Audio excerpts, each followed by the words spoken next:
Welcome to Grad-post. I'm your host, Brian S. Mitchell, and we're here to talk about life before, during, and after graduate school, and whether an advanced degree is right for you. I'll draw upon my experiences as a graduate dean and research mentor, as well as my network of students, colleagues, and experts to bring you the most complete information on graduate education that I can. We continue with topics on your first year in graduate school, and for some of you that means facing qualifying examinations. I should start with a slew of clarifications. What we'll be discussing is the exam or set of exams that may be part of your requirements for official acceptance into a doctoral program. These exams are variably called qualifying exams, entrance exams, cumulative exams, comprehensive exams, or just quals, cums, and comps. They can occur your first few weeks on entering the program, at the end of the first semester, at the end of the first academic year, or even after you've completed all your required coursework. These exams are not the same as what is sometimes called the prospectus examination, which is related to your PhD dissertation. That step occurs later in the program and is the penultimate hurdle to your PhD. The qualifying exams come much earlier and can have many formats, which we'll discuss in a moment, but they all have the commonality that you must perform satisfactorily on them to continue in the doctoral program. So, let's stipulate that we're talking about these formal examinations, regardless of format and regardless of when they happen, that are part of your final acceptance into a PhD program, and let's call them qualifying exams, just for simplification. You may think that acceptance into grad school is the final hurdle to entering the PhD program, but if you read the fine print of your acceptance letter, it probably was conditional admission. The condition is that you satisfy all the other requirements to enter the PhD program, including completion of coursework and passing the qualifying examination. Those of you in master's programs are probably saying, "What the furnicular are you talking about?" Well, you probably don't have to take qualifying exams to get your master's degree. They aren't that common. You've been accepted into the program, and as long as you maintain good academic standing, a minimum GPA, pass all the required courses, and achieve the necessary number of credits, you get your master's degree. But you may be sitting next to someone in one or more of your classes that is stressing out about qualifying exams. So it's good to know what they're going through. You may also be a master's student in a program that first requires completion of the master's degree before you'll even be considered for admission to the PhD program. This is still common in some of the social sciences and humanities. In either case, it's good to know what your classmates are up against. You never know when the opportunity to continue on to the PhD might present itself. There are some good overviews of qualifying exams like the Academic Insider, What is a PhD Qualifying Exam, and some not so good ones like the usual Reddit rants. There are also guidelines on preparing for the exam like the UC Davis Acing Your Qualifying Exam website. But I want to focus on key components of the exam and what to do if you should fail it. These are key issues that generic discussions cannot cover. Nothing we will discuss should be taken as general justification for high-stakes exams or specifically whether qualifying exams serve their stated purpose. I simply take it as fact that they exist. I've been in many discussions regarding the value, and I can tell you that any concerns you may have about the validity are shared in some way by program faculty and administrators. The fact that qualifying exams are routinely overhauled because the program faculty feel they aren't improving student outcomes or program quality should indicate to you that they are imperfect. But they're such a large milestone, second only to the dissertation defense, that it's worth discussing them. So let's limit our discussion to three central topics surrounding the qualifying exam: content, format, and outcomes.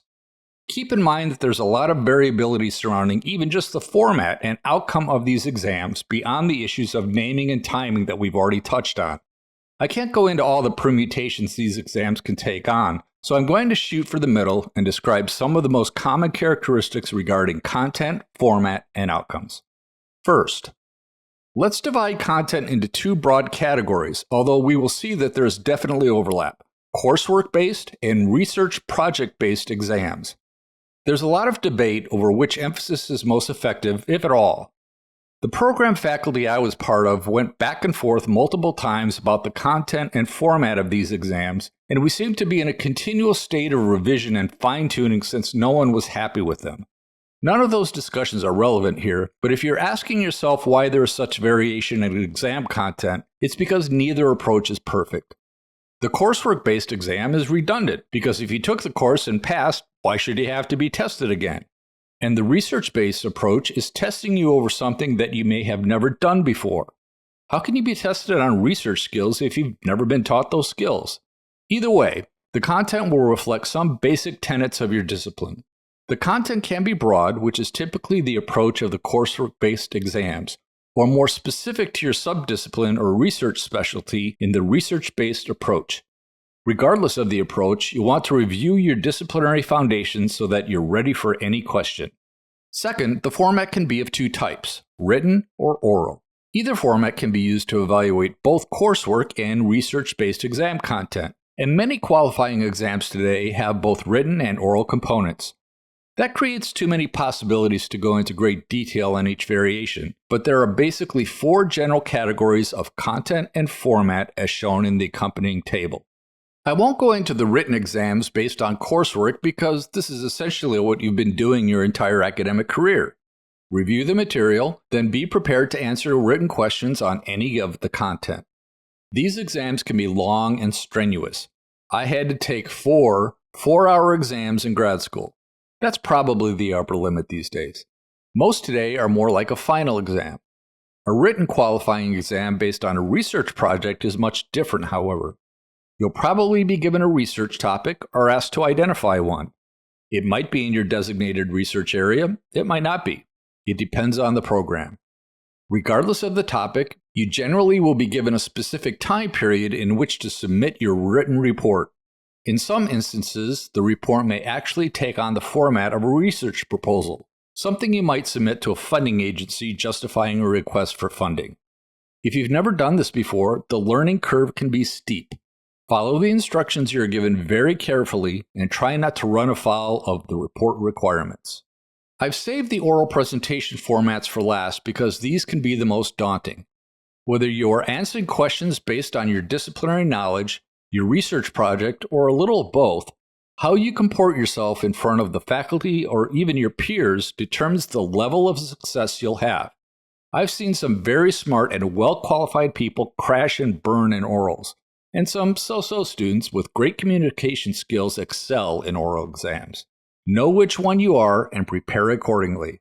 If you are comfortable talking in front of people and are a whiz at PowerPoint presentations, then work on your content. Smooth talking won't cover for a lack of knowledge. Conversely, if you know your content inside out but get nervous speaking in front of people, practice that part of it. You may be prohibited from collaborating with others on your report, but that doesn't mean you can't practice public speaking and fielding questions. Start with a mirror, then your pet hamster, and work your way up to friends and family and even church choir if that's your speed. Record yourself and play it back. You have to find some way to combat the nerves and focus. Being nervous is natural, some might even say necessary, but you can control nerves through breathing, stress relaxation, and concentration. Practice also helps you identify habits you might not even know you have. Ums and ahs are the most obvious, but you may not be aware that you are saying like every other word or overusing catchphrases like in the current literature. My kryptonite is talking with my hands. It used to look like I was practicing semaphore, but with repetition and discipline, I was able to minimize that bad habit. You can do the same. If I have one bit of advice for how to excel in an oral question and answer session, it's make sure you listen carefully to the question. Ask to have it repeated if necessary, and repeat the question back if that is helpful to you. The number one mistake I've seen examinees make in oral Q&A is answering the wrong question. As an aside, let's talk about rubrics. A rubric is some sort of guideline for judging performance, in this case, on an examination. There's typically a list of criteria against which you are being judged and categories for performance, usually on some sort of Likert scale. A rubric can help bring objective evaluation into what might otherwise be a totally subjective exercise. There are critics of rubrics to be sure, but for a qualifying exam, particularly the oral portion, it can help you prepare and focus on what is important.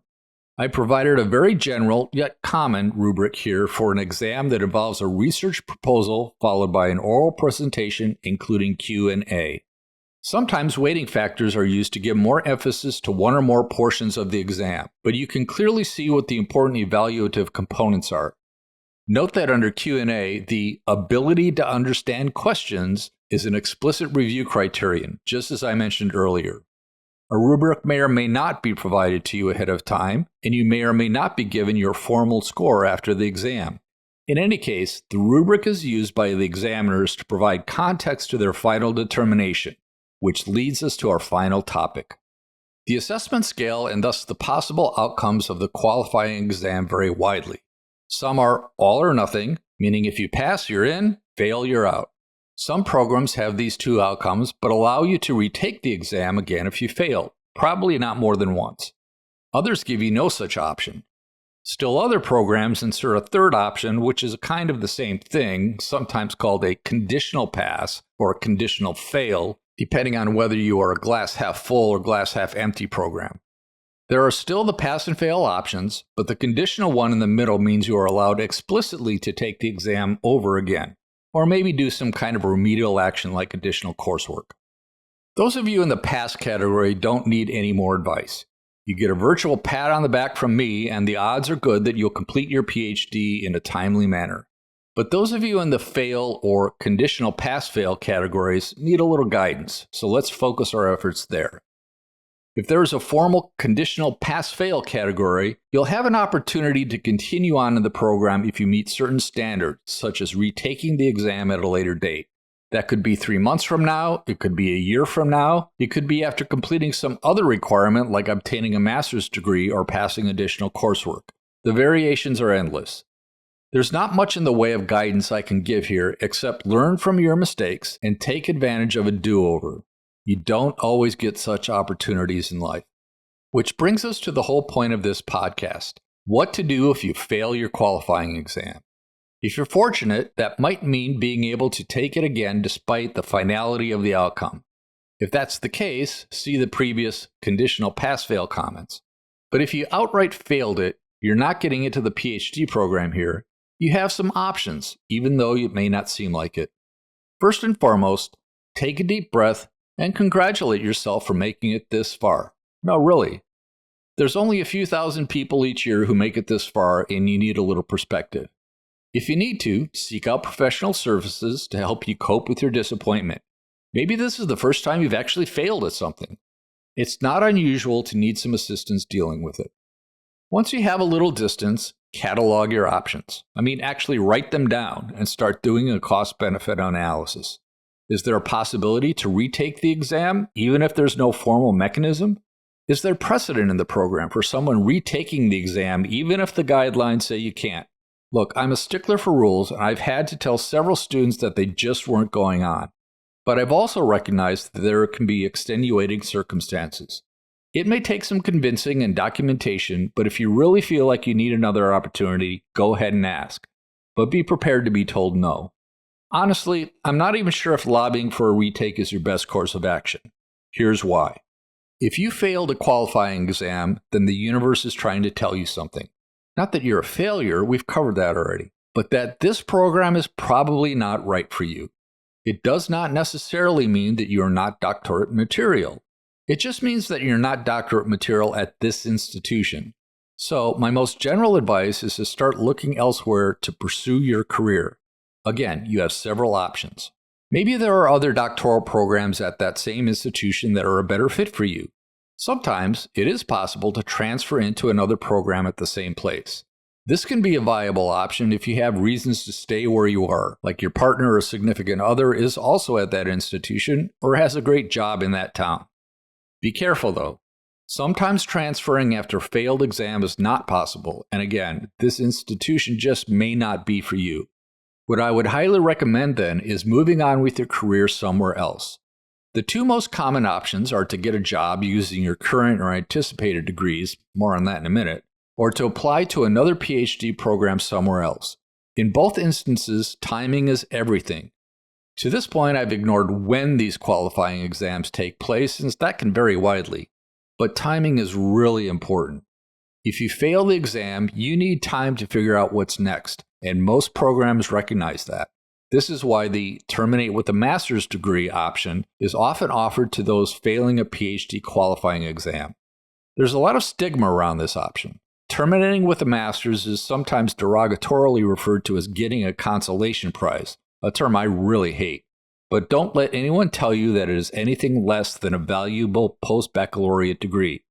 The career value of a master's degree does indeed vary by discipline, but it's also evidence that you've done advanced level work. Every degree counts, right? If you're given the option to obtain a master's degree prior to leaving the program, do it. This option can be especially important for international students who must show continuous enrollment to maintain their visa. There are even some countries where the master's degree is seen as more valuable than the doctorate. But here in the US, the master's degree can also be a benefit if you intend to go on to another institution. It will enhance your application. Timing also affects how long you have to look for a job. The worst cases, ones I constantly tried to talk programs out of, was to fail students late in the term and tell them they couldn't enroll for the next semester. That's a really bad practice. Fortunately, not many programs do this, but if you know this could happen, start considering your options before the exam, like applying for jobs. You can always turn them down if you continue on in the program. Finally, if you really just want to get that PhD, then look elsewhere. I'm not condoning program hopping here, nor am I talking about becoming what is sometimes called a professional student, especially if you're an international student. I'm talking about those sincere cases where you just aimed too high and couldn't make it at a top-tier institution, but have the skills and motivation to continue on to your PhD. There's a place for you. This can happen in faculty ranks too. There are institutions that are notorious for hiring a bunch of faculty, then weeding them out at tenure. That practice sucks too, but those faculty go elsewhere and have equally successful careers. You can do the same. Look for the next application window and even consider starting mid-year if it's allowed. Your courses will likely transfer up to some limit, and any research experience you've gained will look good on your application. Widen your range of institutions you're applying to and review my advice in episodes 16, 18, 21, and 22 in preparing your applications. Regardless of which option you think you want to take, retaking the exam, getting a master's degree, getting a job, or applying to another PhD program, you really should have a conversation with your program advisor. If this is your research advisor or mentor, you'll need to have that conversation anyway to determine how to wrap up your current research into either publications or a master's thesis. But also talk to them about career options. Do they think you're good enough to continue toward the PhD somewhere else? Will they even help you do that, as in writing a good letter of recommendation? Do they know of any job openings? What value is the master's degree in your discipline? Maybe you have both an academic advisor and a research advisor. Talk to them both. Talk to your program chair. Talk to people on the qualifying exam committee to get their take on your performance and strengths. These can be difficult but important conversations. Take this opportunity to reevaluate yourself and your career goals using an individual development plan as discussed in episode 9. The qualifying exam can be stressful, mysterious, time-consuming, but ultimately rewarding. Even if you fail the qualifying exam without an option to continue in the program, there's a career path for you. Corporations and university faculties are populated with people who failed some or all of their qualifying exams. Heck, I failed 2 out of those 4 4-hour qualifying exams I told you about, yet here I am talking to you about how to plan your adventure for an advanced degree. Thank you for joining me today. All of the links provided in my podcast can be found in the transcripts available on my website at grad-post.com. That's grad-post. There you'll find additional information and resources to make every degree count.